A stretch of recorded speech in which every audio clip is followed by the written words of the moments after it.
आज के इस वीडियो में हम लोग कॉल ऑप्शन क्या होता है और पुट ऑप्शन क्या होता है, इन दोनों चीज़ों को बारीकी से समझने वाले हैं।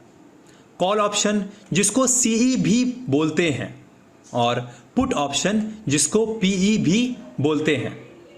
सीई का फुल फॉर्म होता है कॉल यूरोपियन और पीई का फुल फॉर्म होता है पुट यूरोपियन। ऑप्शंस में बेसिकली दो तरह के लोग होते हैं। एक होते हैं ऑप्शन बायर जो प्रीमियम पे करते हैं और एक होते हैं ऑप्शन सेलर या फिर इनको आप एक ऑप्शन राइटर भी बोल सकते हैं जो प्रीमियम रिसीव करते हैं। अगर आपका व्यू मार्केट में बुलिश है, अगर आपको लगता है कि एक स्टॉक यहां से ऊपर के तरफ में जा सकता है, तो आप यहां पर दो चीजें कर सकते हैं। अगर आप एक ऑप्शन बायर है तो यहां पे आप कॉल बाई कर सकते हैं और अगर आप यहां पर एक ऑप्शन सेलर है तो यहां पर आप पुट सेल कर सकते हैं। यहां पर अगर आपको लगता है कि कोई स्टॉक यहां से गिर सकता है तो यहां पर भी आप दो चीजें कर सकते हैं। या तो यहां पर आप पुट बाई कर सकते हैं या तो आप यहां पर कॉल सेल कर सकते हैं। तो अगर मैं इसको सम ऑफ करूं तो यहां पर अगर आपका व्यू बुलिश है तो यहां पर कॉल बाई कर सकते हैं या तो पुट सेल कर सकते हैं, और अगर आपका यहां पर व्यू बेयरिश है तो यहां पर आप पुट बाई या फिर कॉल सेल कर सकते हैं। आइए आते हैं और इसको हम लोग एक एग्जांपल के थ्रू समझ लेते हैं।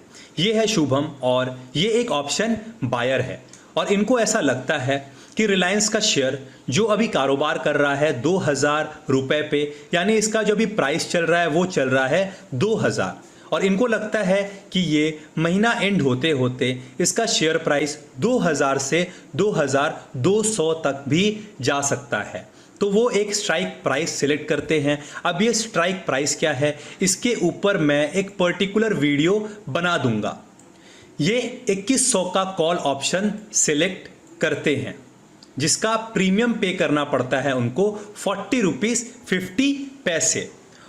इक्विटीज में क्या होता है कि हम लोग किसी स्टॉक का वन क्वांटिटी बाई कर सकते हैं, लेकिन ऑप्शंस में ऐसा नहीं होता है। ऑप्शंस में आपको लॉट्स में बाई करना पड़ता है। जैसा आप यहां पर देख सकते हैं, रिलायंस के अंदर 250 मिनिमम क्वांटिटीज आपको बाई करना होगा, और अगर यहां पर आप क्वांटिटीज को बढ़ाना चाहते हैं तो यहां पर 251 नहीं कर सकते हैं, तो आपको यहां पर 2 लॉट लेना पड़ेगा, यानी कि 500 क्वांटिटी आपको यहां पर करना पड़ेगा।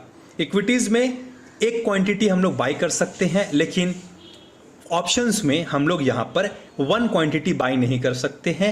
यहां पर आपको लॉट्स में बाई करना पड़ता है। और यहां पर अब आपको ये क्वेश्चन आएगा कि सर क्या हर ऑप्शंस में मिनिमम 250 क्वांटिटीज ही बाई करना पड़ता है क्या? तो नहीं, ऐसा नहीं है। हर एक स्टॉक के ऑप्शंस का अलग अलग मिनिमम क्वांटिटीज लॉट साइज होता है।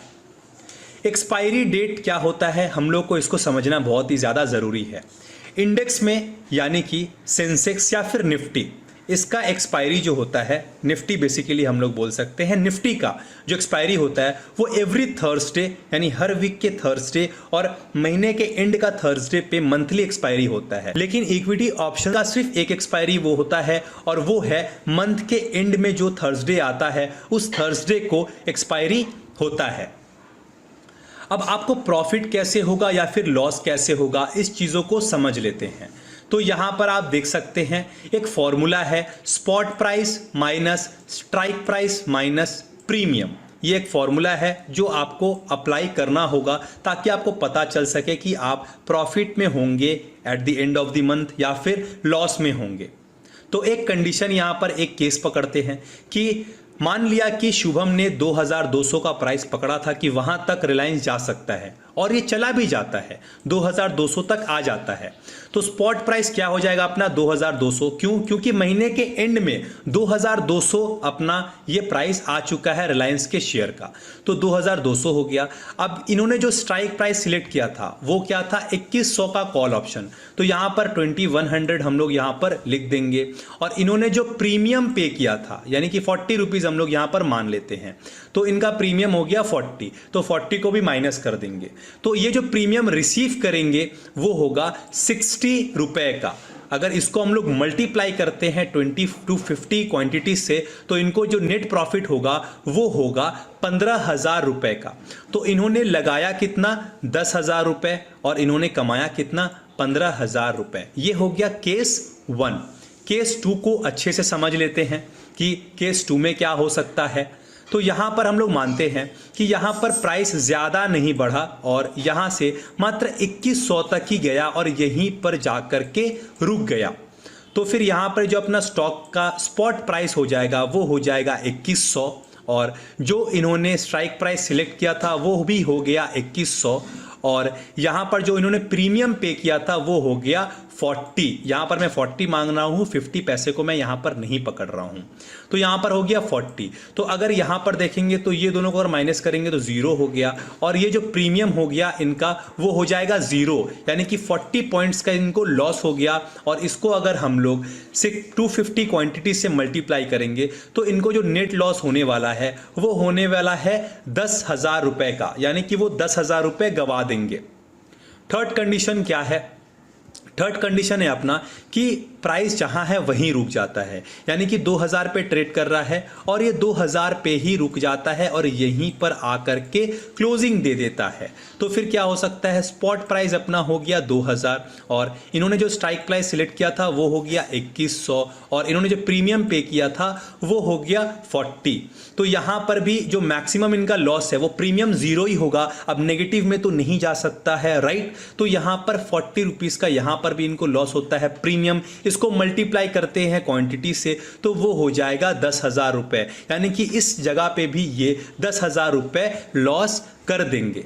अब हम लोग ये समझते हैं कि इनका प्रोबेबिलिटी यानी कि चांसेस कितना था जीतने का। तो ये सिर्फ एक ही कंडीशन में जीत रहे हैं, जब यहाँ से मार्केट बहुत ज़्यादा ऊपर जाता है तो, और ये 2 कंडीशन में हार रहे हैं, जहाँ पर स्ट्राइक प्राइस जहाँ पर है वहीं पे आके अगर क्लोजिंग दे देता है या फिर उसके नीचे क्लोजिंग देता है, तो ये 2 कंडीशन में यहाँ पर हार रहे हैं। यानी कि इनका चांसेस कितना हुआ, 33.33% का इनका चांसेस हुआ जीतने का, यानी कि ये एक रेशियो रहता है ऑप्शन बायर के जीतने का, 33.33% चांसेस। अगर यहाँ पे एक ऑप्शन सेलर के पर्सपेक्टिव को देखें तो यहाँ पर अगर एक ऑप्शन सेलर का ये व्यू रहता कि मार्केट यहाँ पर न्यूट्रल रह सकता है या फिर यहाँ से गिर सकता है या फिर उठेगा तो सिर्फ थोड़ा सा उठेगा, तो यहाँ पर ऑप्शन सेलर 2 कंडीशन में पैसा बनाता, केस 2 और केस 3 में सिर्फ एक कंडीशन में पैसा गवाता, वो है केस 1, यानी कि 66.66% चांस है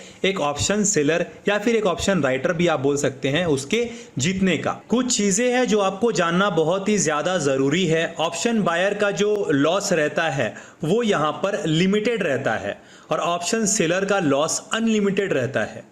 ऑप्शन बायर के जीतने का चांसेस 33.33% रहता है, वहीं पर ऑप्शन सेलर के जीतने का चांसेस 66.66% रहता है।